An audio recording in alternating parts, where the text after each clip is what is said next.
हबीब अकरम ने हाथ जोड़कर चीफ जस्टिस उमर अता बंदयाल और जस्टिस काजी फाइज ईसा के सामने पाकिस्तानी अवाम के जज्बात की जबरदस्त तर्जुमानी करते हुए दरख्वास्त कर डाली। बोले, जान की अमान पाऊं, हमारी गुजारिशात सुन लें। आपसी इख्तलाफात को एक तरफ रख के हमें आइन के पाबंद रखिए, मगर खुद भी आइन के पाबंद रहिए। अवाम का आईनी हकूक उनको दीजिए। जबरदस्त अंदाज में गुफ्तगू करते हुए कहा, अस्सलामु अलैकुम, मैं पाकिस्तान और सिर्फ पाकिस्तान का शहरी हूँ। मेरे वालिदैन, बीवी, बच्चे, बहन भाई सब के सब पाकिस्तान के ही शहरी हैं। उनमें से किसी ने कोई जायदाद बैरून मुल्क ना बनाई है और ना ही उनमें से किसी की इतनी हैसियत है कि वो बैरून मुल्क जायदाद बना सके। मेरे खानदान से सभी बच्चे पाकिस्तान के आम स्कूलों में पढ़ते हैं और मैं खुद भी इन्हीं स्कूलों का तालीम याफ्ता हूँ। मेरी और मेरे खानदान की कहानी पाकिस्तान के उन करोड़ों खानदानों जैसी है जिनकी आधी उम्र छोटी छोटी ख्वाहिशात को दुबाने में गुजरती है, बकिया आदि खानदानी फराइज की अदायगी में।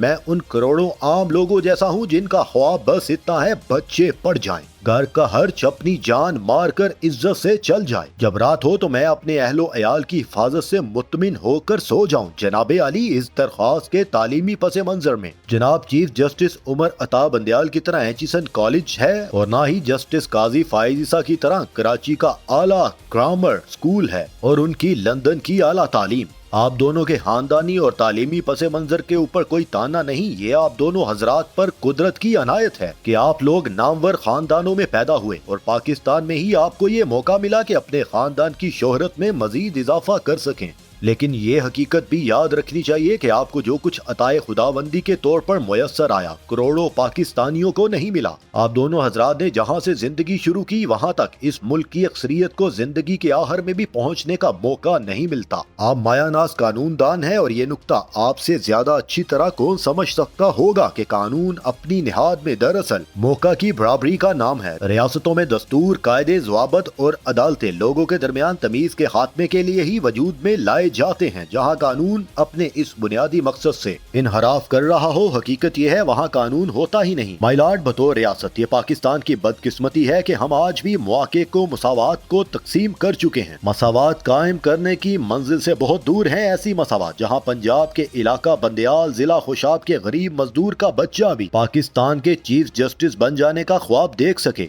या बलोचिस्तान के पशीन का कोई गरीब अदालत जाए तो वो भी मुअज़्ज़ज़ ठहरे। आज पाकिस्तान में मुआहदे की पाबंदी एक ख्वाब हो चुकी है। अदालतें कमजोर के लिए मुकामी खौफ और ताकतवर के लिए वजह निजात बन चुकी हैं। यही वजह है कि दुनिया में जब भी अदालती निजाम के हवाले से इस मुल्क की दर्जाबंदी की जाती है तो पाकिस्तान को पस्त तरीन जगह पर शुमार किया जाता है। माय लॉर्ड, आपको मनसब मिला है, खुदावंदाने अदलो इंसाफ है। पाकिस्तान के अदालती निजाम में जो खराबियां हैं उनकी जिम्मेदारी सिर्फ आप दोनों पर नहीं डाली जा सकती, लेकिन इसका ये मतलब भी नहीं कि आप दोनों पर कोई जिम्मेदारी ही नहीं। आप में से एक इस वक्त में भी काजी उल काजी है और दूसरा कुछ अरसे बाद काजी बन जाएंगे। अब ये आप पर है कि पाकिस्तान के निजाम इंसाफ की रहनुमाई करते हुए इसे आजाद और शफाफ बनने के रास्ते पर लाते हैं या फिर तुर्कान नमक रफ्त नमक शुद्ध वाला मामला ही इख्तियार करते हैं। मुझ जैसे करोड़ों पाकिस्तानियों को उम्मीद है आप इंसाफ का निजाम बेहतर करने की कोशिश करेंगे और जल्द ही पाकिस्तान की अदालतें दुनिया भर में इज्जत और तकरीब हासिल कर लेंगी। जनाबे आली, फिदवी मुल्क के दस्तूर और आलमी कानून के मुताबिक आबादी के ताज़ा तरीन दस्तयाब अदादो शुमार के हिसाब से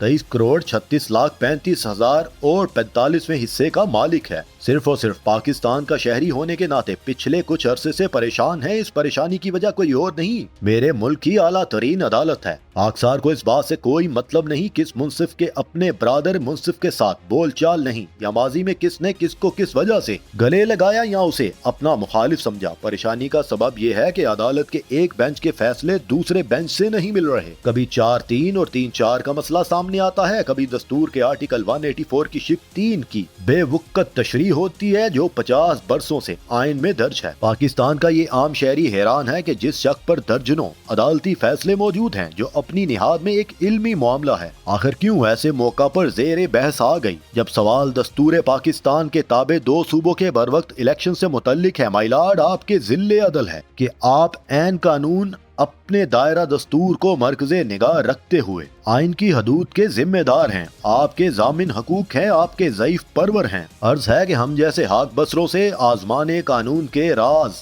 بے شک اوجل رہتے ہیں، مگر آپ جیسے رازدان فلک دستور کی نگاہ دوربین میں منصف کی مابین چشم کے نتائج آشکار کیوں نہیں ہیں؟ یہ کشمکش آپ کی اپنی ذات میں ہی رہے تو اچھا ہے، کسی کو تکلیف نہ ہو، مگر فیصلوں میں جل کے سرکاری خطوط کا موضوع بن جائے یا اختلافی نوٹ کا عنوان ہو جائے تو پھر فکر لاحق ہو جاتی ہے۔ یہ نوبت آنے کا خدشہ محسوس ہونے لگتا ہے کہیں عوام انصاف کا ایک بینچ کسی کمزور کو کچھ عطا کرے تو دوسرا بینچ اس سے واپس نہ لے لے۔ جب اس طرح کے خدشات پیدا ہونے لگے تو وہ لوگ اور ان کے متعلقین جو صرف اور صرف اس ملک کے شہری ہیں وہ ڈرنے لگتے ہیں، خوف سے کبھی ان کے دل پھٹنے لگتے ہیں، کبھی آنکھیں جھلکنے لگتی ہیں۔ جناب عالی عدلیہ کے سامنے مقدمہ زیر سماعت ہے کہ 2 صوبوں یعنی پنجاب اور خیبر پختونخوا کی اسمبلیاں، ان کو توڑنے کے بعد 90 روز میں انتخابات ضروری ہیں یا نہیں، اس بارے میں ڈرتے ڈرتے عرض کر رہا ہوں۔ آخر دستور میں صراحت کے ساتھ حکم موجود ہونے کے باوجود اس پر وکیلوں کا چو چا کرنے کا کیا جواز ہے؟ کیوں ایسی اجازت ہے